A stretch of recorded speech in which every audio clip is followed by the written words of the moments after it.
In the councils of government, we must guard against the acquisition of unwarranted influence, whether sought or unsought, by the military-industrial complex. But I do ask every publisher, every editor, and every newsman in the nation to re-examine his own standards and to recognize the nature of our country's peril. In time of war, the government and the press have customarily joined in an effort based largely on self-discipline to prevent unauthorized disclosures to the enemy. In times of clear and present danger, the courts have held that even the privileged rights of the First Amendment must yield to the public's need for national security. Today, no war has been declared, and however fierce the struggle may be, it may never be declared in the traditional fashion. Our way of life is under attack. Those who make themselves our enemy are advancing around the globe. The survival of our friends is in danger, and yet no war has been declared. No borders have been crossed by marching troops. No missiles have been fired. If the press is awaiting a declaration of war before it imposes the self-discipline of combat conditions, then I can only say that no war ever posed a greater threat to our security. If you are awaiting a finding of clear and present danger, then I can only say that the danger has never been more clear, and its presence has never been more imminent. It's time to recognize that we've come to a turning point. We're threatened with an economic calamity of tremendous proportions, and the old business-as-usual treatment can't save us. Together, we must chart a different course. We must increase productivity. That means making it possible for industry to modernize and make use of the technology which we ourselves invented. That means putting Americans back to work, and that means, above all, bringing government spending back within government revenues, which is the only way, together with increased productivity, that we can reduce and, yes, eliminate inflation. The only thing that can stop this corrupt machine is you. The only force strong enough to save our country is us.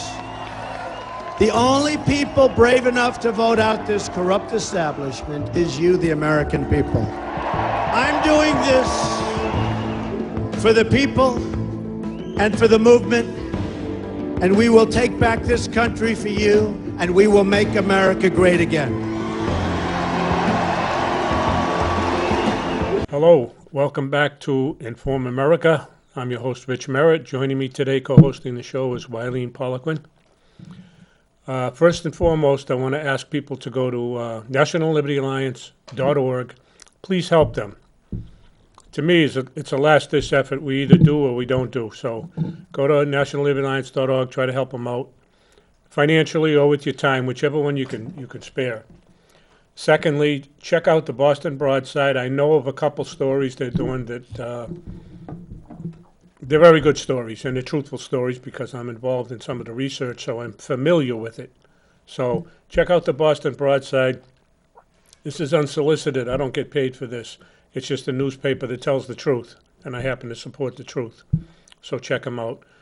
Thirdly, before we get into the gist of the show, I wrote a book called Stand Your Ground, and I'm very proud of it, so I'm trying to market the book. If you can go to yes, it's on the screen. Okay, if you can go to the website that's on the page, click on that. You can find out a little bit more about it and hopefully purchase it and read it. So check it out, see what you think, and hopefully you'll like it. I've had some unsolicited reports that say it's very good. Our show today is going to be about, by the way, today's what, August 15th, I believe? 14th. 14th. 2019. Our show today is going to be out, Follow the Money. If you want to know what's wrong with America or where the organized crime is, this is it. And if people don't get it after today, then there's no hope for you. I don't know where to go from here. This should tell it all. So with that, we'll start into the videos. Thank you. A naive and idealistic taxpayer would expect that all the money in the CAFR would be budgeted for some government program. Well, that would be silly. Why should they do that? You and I have no idea what's in the CAFR. They can let that money sit there and languish, and we will never know the difference. Our media and our schools have dumbed us down on all things finance, and government likes it that way. By diverting our attention away to the petty and irrelevant issues, our media, our schools, and our politicians create an intentional void and vacuum in the public mind. So we're thinking about anything except where the real money goes. If this sounds like I'm talking about a big plot to steal and misappropriate most of our public funds, I am. As soon as the revenues come in the door, your government finance bureaucratic whiz kids skim off large chunks into secret funds, and they keep that money off budget and hidden so they can invest it, compound it, reinvest it, and keep all those piles of cash in-house. Now, why would they want to do that? Of course, when a politician puts away big fat piles of money, he can use those millions or billions to back his buddies with investment capital. He can make his buddies rich or make new buddies by making them rich. And you know how that works. If I make you rich, I think some kind of kickback would be in order.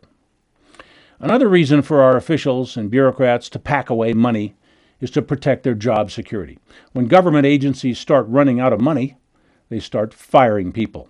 So every bureaucrat, every official, every agency has a major incentive to pack away as much secret money as possible and keep it in a nice, handy, liquid account.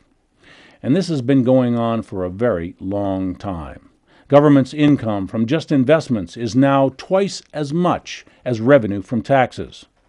Many people find that hard to believe. Let me say that again. Government revenue from investments is twice as much as revenue from taxes. We could stop paying taxes tomorrow, and government would still have twice as much wealth and revenue than it needs to operate as it does today. And that secret stash grows bigger every day. Government is no longer a tax and spend operation. It is a tax and keep operation. Government revenues are constantly flowing into secret off-budget special funds, never to be seen again by the public. They are brilliant in coming up with names for these accounts that sound important and reasonable. There are rainy day funds, emergency funds, backup funds, set-aside funds, pension funds, discretionary funds. These are all just ways of saying, I am taking your money and I am not giving you anything in return. None of that money directly pays for any benefits, programs, or services for you and I. So we have to stop being fooled by this nonsense about this other thing called the budget. If you put aside a household budget of $400, you're going to spend $400 a month for your groceries. And then one month, you need $450. Do you go and rob a gas station? No, you take $50 out of your bank account. Governments have bank accounts, and they have investment accounts, just like we do, but they keep that a secret. And to see that secret, you have to look in the CAFR. So when the media and our public officials start talking about having a budget crisis, really what we should just laugh and say, so what? Change the budget. Don't bother me, show me the CAFR. Let's get an independent audit of that CAFR. If they're going to pretend they don't have any money, I guess we have to point it out to them. So we need to stop talking about the budgets and start looking very closely at the CAFRs. Media needs to break its silence to this. The political parties need to get this into their platforms. Politicians need to stop playing stupid and treating us like children. We need to audit those CAFRs, every single one of them, and we need to demand that those funds be used to eliminate the crippling taxes that are accomplishing little more than creating those secret accounts. So where do they park that money? Government owns majority stakes in companies like Microsoft, Time Warner, Disney, and Exxon. Government owns over 70% of all the primary blue-chip major U.S. corporations through investment in U.S. stock markets. You heard me right. 70% of the stocks of most of the big-name major corporations in domestic and foreign stock market exchanges. So what is good for GM may not be good for you, but it certainly is good for that for-profit investor called government. So as a small investor, how do you compete with one large single investor that has swallowed 70% of the investment market? The wealth that you and I should be making by investing in the stock market has been taken in taxes and is being made by government with your money. And the government is not sharing that wealth back with you. Government is not serving you, it is eating your lunch. Since government gets rich along with corporations now, it's no longer particularly interested in passing any real onerous regulations for public benefit. Government now passes laws and international trade policies that enrich corporations in which government is invested and from which it profits. In the interest of profits, government has created some very bad foreign policy, like invading and making war in places where our corporations covet the resources, or by permitting American corporations to hire dirt-cheap foreign labor, or by opening trade with countries that have next to no human rights and environmental protections. Make money here, pollute over there. Government is now the profiteer. It is the exploiter. Government uses all its power, force, and lawmaking authority to make corporations wealthy, because that makes government wealthy. So among the many crimes here, government blew open the doors on global trade, exploitation, and plunder. The side effect of that global plunder is the destruction of America's domestic wealth, prosperity, and sovereignty. By forcing American workers to compete with cheap Asian labor, this two-headed monster of corporations and government on a global rampage is bringing the American standard of living down to something like the Chinese bicycle-riding classes. Suddenly, a little protectionism doesn't sound too bad. Every dollar that sits in the backroom ledgers of the CAFR and goes into foreign investments is capital that in America creates no jobs, improves no standard of living, relieves no tax burdens, provides no government services or programs, and only serves to enrich and empower government insiders and financial elites. If the CAFR fraud is not fixed, America has no future. Here are some links where you can find out more. The most important thing is that we must move forward on independent audits of our local and state agencies' CAFRs, and we must return that money to the taxpayers or redirect the wealth to the public benefit. Send messages to your media and your representatives that you don't care about the budget and you want to see the real accounts. You want to know what is in the CAFR.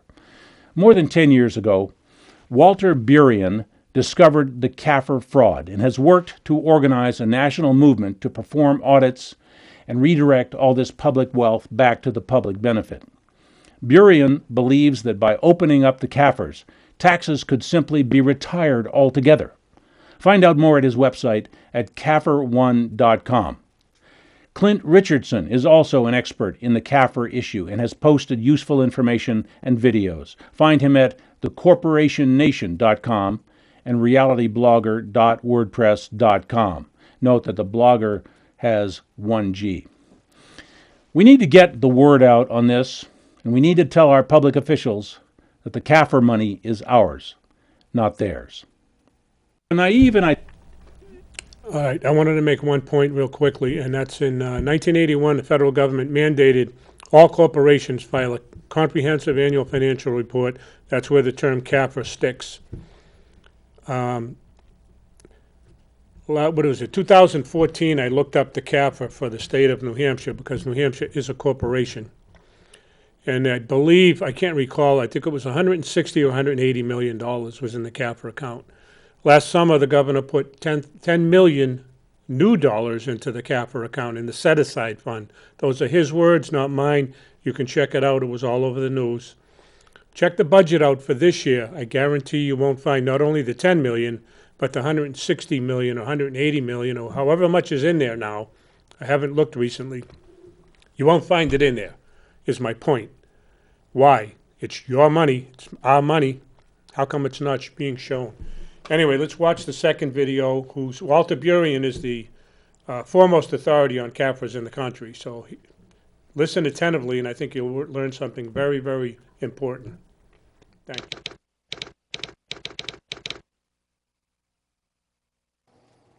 Hello, my name is Walter Burian. I've been a victim of government corruption that has been extensive and pervasive for a period of 14 years, 15 years. It all started back in Prescott, Arizona in 1994, proceeded through the Yavapai Superior Court, to the Maricopa County Superior Court, and I currently live in St. John's, Arizona.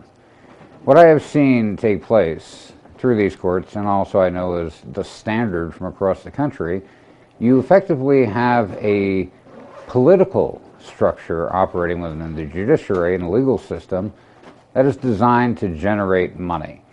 There's nothing that has to do with law or justice anymore. It has to do with massive amounts of revenue being generated for the court systems, the legal system, the jail systems, and my specialty is collective government funds, income, investments, and so forth. I operate a little website called CAFR1.com. That's been my primary work for the last 14 years. And looking just strictly at the judicial and legal and jail and prison system, collectively, from all of the local venues around the country, you're standing at gross income of about $2.7 trillion a year collectively, from judicial, legal involvement, the prison systems, the entire structure within the courts. The system is designed for profit. I've done multiple radio shows, close to 500 over the last 10 years, regarding my specific work on the Comprehensive Annual Financial Report and government's collective investment income. In half of those shows, I always mentioned, I said, when it comes down to crime, breakup of the family, and drug addiction in this country, you have to look at how much money that generates for your city, your county, and your state. It's trillions of dollars collectively, annually. And if all of a sudden crime, breakup of the family, and drug addiction went down to nil, there goes $1 trillion a year marketplace. They micromanage their own levels of crime, breakup of the family, and drug addiction in this country. They perpetuate the same. It's very, very profitable for them to do so. And many are involved. You have a group of attorneys dotting the I's and crossing the T's, creating truckloads of cash rolling in for all parties involved. On the prison systems, if every prison they get filled, gives them a projected income to build 10 more. They build 10 more, gives them projected income, when filled, to build another 100 more. It's big money. And no matter what angle you look at, there is no justice. Or as some people say, there's just us. You have an organized crime network bilking the population of hundreds of billions of dollars a year from crime, from breakup of the family, and from drug addiction. It's not right, it needs to stop, and corrective action in this arena is probably the most paramount thing the population needs to do. People are masterfully entertained watching their TV shows, not knowing the reality of what's taking place right in front of them every single day in the court system. There's more crimes committed in the court system than are committed on the streets. The honest and ethical within the court systems are brushed aside and ignored. The ones that become the power base are the ones that are cutting those little $100,000 million deals behind closed doors, dotting the I's, crossing the T's, building up their own personal wealth and empire from what they're doing. And most of the activity, there's a lot of criminal activity taking place, and the arrogance factor that builds up from within the judiciary and law enforcement and the politica of it is as extreme as it gets. And most of these judges and attorneys don't follow the law. It's like a little club networking behind closed doors. Who are we going to screw today? Who's got some money we can pinch? What fines can we levy and get away with? It's racketeering. Nothing more, nothing less. And until the public wakes up and sees the reality taking place in every venue across this country, you know, travesty after travesty will be taking place. You have the syndicated media focusing on one little event after another little event to spoon feed the population as to how bad things are and the need for the court systems, the need for justice. If you watch all those shows on TV, Judge Judy, Cops, Jail, 20 other shows of the same, they all have the same theme. They're conditioning the public under one theme, and that is, shut up, follow instructions, and do what you're told. It's the same theme from every one of those programs. And you'll find out if you check, most of those programs were sponsored by local government agencies, to give that impression. Big money, and most people don't have a clue as to how much money is being brought in the court system. Try sitting in your local court one day and watch all of the fines and fees. One after another, 1,000 here, 2,000 there, 500 here, 75 there. In a small little town, you'll probably sit there tabulating 25, 30,000, 40,000 for the day. It's big money. Big cities, we're talking millions being brought in and collected. When you talk about prison systems, billions being brought in. And the public wants to sit there watching, Barney and The Simpsons on TV and entertaining, planning their next SUV trip when lives are being destroyed. I mean, entire families being, in so many words, being raped by the judicial system, by the legal system, out of opportunity and greed. And in fact, the easiest marks in this society are the ones that are extorted from the most. So, someone gets involved in a crime or maybe dealing some drugs. Well, your fine is $5,000 and or $10,000 and pay it each month or we're going to throw you in jail. How do you think they're going to make the money? Dealing more drugs, committing more crimes? Who's racketeering, collecting the money? The court systems, the judicial, the attorneys, the social service programs.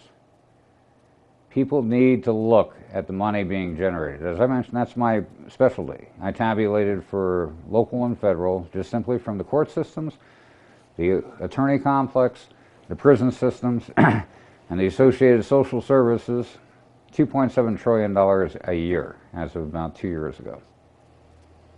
It's the biggest industry in the country. And do people realize that? No, not at all. They think of the court systems, they think of Judge Judy and the prison systems, they think of the movie Jail. It's big business, a lot of people, a lot of lives are being destroyed. And, this racketeering structure, their number one concern is to keep the public off in la-la land. Distracted, misguided, misinformed, so they can continue business as usual. I went over.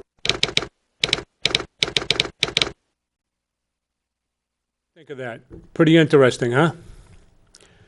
And I want to throw this in. The police are enforcing statutes, codes, rules, regulations, directions, and instructions that they have no business doing because it's against the law. However, the police, and they've been doing this for 30, 40, 50, 60 years, so it's all right. Past practice, I guess. The problem I have with this is that they go to the attorneys and say, what's the law pertaining to this? And the attorneys lie to them and tell them whatever they want to tell them because the attorneys are the ones that are jamming money into their pockets. The bar is organized crime in this state and in this country.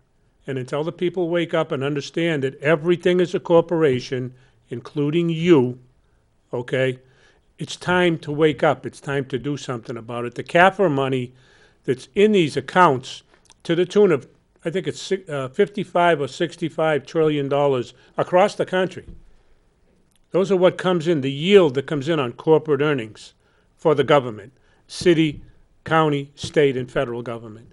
55, well, let's call it $60 trillion. Does that mean anything to you? It's your money. And they keep pilfering money from you, and everybody's talking about all kinds of issues. I can't even remember the issues. There's so many out there that we're fighting against each other with that I can't keep up with it. But the real theft is going on right under your nose. They're stealing.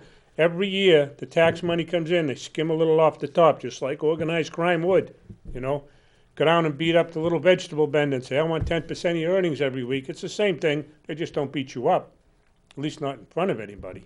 Take you in the back of a jail cell and do that. Anyway, it's disgusting what's happened. This is the reason they do what they do. I'm talking about the government. And one last thing, and I'll turn it over to you, Wileen. I want to make it clear. I'm not saying everybody in government is corrupt. What I am saying is all of government is corrupt. They are the biggest crime family. Right. If you think about it, the legal system, the government, they're the biggest crime family. $2.7 trillion through the courts and the prison system. And the way they make their money is, as long as we continue to put more people in prison and we continue to build jails and prisons, more people come in, more money comes in. It's a racket. It's a revolving door. And if there's one thing I do know about, it's prisons. That's what this book is about, Stand Your Ground. Anyway, I worked in a prison. I wasn't a prisoner, but I worked in a prison. I just wanted to say that I don't know what it takes to wake people up in America. I honestly don't. I know that some people, a lot of people that watch this show are awake. I understand that. I'm trying to reach the people that aren't. And the reason that Walter Burien is on and Jerry Day, they're better spokespersons than I am. They certainly have an awful lot of information, and it looked like the emails that were provided. Right. People need to contact those emails in order to get more information about all this. Yep. Is that who we need to contact to find out about the CAFR account, or do we need to contact the governor? Who is it that we need to write about or write to Well, it find depends. out about this money and to get information about that money? I can tell you this. Where's it supposed to be allocated? Where I would be looking is for the state. I'm assuming there's a state comptroller. If not, then the treasurer's office. For the county, you'd go to the county commissioners or the county treasurer. For the city, there's a city treasurer too. So it's all depending upon where you're looking. But all of these places, the police department, they're corporations. And the police are out there enforcing. I go after the police because they have to wake up. They're pivotal in what's going on in this country. They don't realize it. But if they continue to do what they're doing because they think they have to bring in money to protect their jobs, that's BS. Taxes pay for your paycheck. And even if you didn't write another one, the income derived from corporate gains, all right, from this investments on stock that they have for the police departments, the city, wherever, it brings in enough money. I'm sorry? You said 2 minutes. Okay. So anyway, I'll let you pick up on your, a final point if you want, Wileen. I was just saying, I think we all need to get involved in contact whoever it is that we need to contact to find out where's this money going? Is it going where it's supposed to be going? If people don't start waking up and find out, okay, if this money's mine, is it supposed to be padding my pockets? Because I know it's not padding mine. It's probably padding theirs. 70% of the corporate investments in this country belong to the government. How can you possibly make money if they got 70% of it and controlling it? Exactly. And the other thing is you aren't benefiting from it because they're hiding it from you, even though it's your money. I didn't even know that this CAFR account existed until, you started informing me I of didn't it. either till about 6-7 years ago. Right. So how many people, I guarantee most people don't know. And that's why we're trying to do this show, is to inform America. Yep, it requires some work on all of our parts. But if we're going to pull ourselves out of this, I've said it before on the show, this is our country, it's our government, it's our life, it's our rights. What do you want to do about it? Do you want to leave it to someone else? Because of all of that I just mentioned belongs to you. If you want to let someone else do it, good. Vote for Trump or Obama or Clinton. Vote for whoever you want if you think they're going to save you. Too many You're gonna hands, save you. too many hands in one cookie jar leaves you with crumbs. That's what I say. Yes. And with that, we must be running out of time. Yeah, we got to wrap it up here. So I'll just say this. Go to our website, Inform America. Please subscribe to the channel. Check out the book, Stand Your Ground, if you would, please. Thank you for watching and share of it. Thank you for Wileen for participating in this. My pleasure, Richie.